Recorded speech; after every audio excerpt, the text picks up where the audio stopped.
Hello friends, இந்த வீடியோவில் என்ன பார்க்கலாம், இன்ஸ்டாகிராம்லலாம் வந்து பார்த்திங்கன்னா ஒரு பாட்டியை வந்து பார்த்தீங்கன்னா நான் பார்த்தேன். பயங்கர கிண்டல் பண்ணிகிட்டு இருந்தாங்க. அந்த பாட்டி என்ன போட்டிருக்காங்கன்னா, ரவி ரவி நீ எங்கே இருக்க அப்படின்னு சொல்லி போட்டிருந்தாங்க. நான் வந்து எனக்கு வந்து என் பையனுக்கு வந்து கல்யாணம் ஆகிடுச்சி, மருமக வந்தாச்சு, உனக்கு சமைச்சு போடுறேன், நீ எங்கே இருந்தாலும் வந்துடு, முடிஞ்சால் தாலி கட்டி என்னை கூட்டிகிட்டு போயிரு அப்படின்னு சொல்கிறாங்க. இதை பற்றி எல்லாருமே இந்த கிண்டல் பண்ணாங்க. ஏன்னா பாட்டிக்கு வயசாகிடுச்சு, பையன் மருமகளும் வந்தாச்சு, இந்த வயசில் அவங்களுக்கு எப்படி ஒரு 55க்கு மேலேயே வந்து இருக்கும்.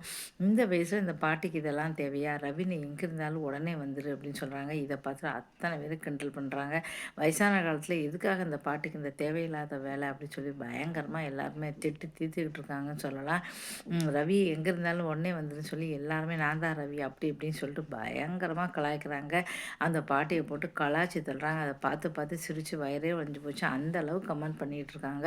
அவங்க சில பேர் வந்து என்ன சொல்கிறாங்க, பாவம் பாட்டிக்கு வந்து அவங்களுக்குன்னு வந்து யாருமே இல்ல. அவங்க என்ன சொல்லியிருக்காங்கன்னா, குடும்பத்துக்கு அவ்வளோ நாள் உழைச்சி எல்லாமே போச்சு. இப்ப எனக்காக நான் அவர் கூட வாழணும் அப்படின்னு சொல்றாங்க. அதனால தான் வந்து பார்த்தீங்கன்னா, பாவம் அவங்களுக்கும் ஆசை இருக்கும். அவர் கூட வாழணும்க்கா அப்படின்னு சொல்றாங்க. இருந்தாலும் சரி வந்து பார்த்தீங்கன்னா, எல்லாத்துக்குமே ஒரு வயசு அப்படின்னு இருக்கு.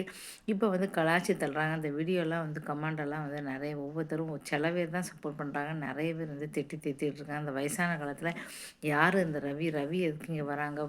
பல்லு போன பாட்டி அப்படி இப்படின்னு சொல்லிட்டு பேசுறாங்க. இதெல்லாம் பார்க்கும்போது நமக்கு ஒரு இருந்தாலும் சரி அவங்க வந்து இதெல்லாம் பேசுனது சரியா அப்படின்னு சொல்லிட்டு எல்லாருமே இந்த கலாய்ச்சி தள்ளிக்கிட்டு இருக்காங்க.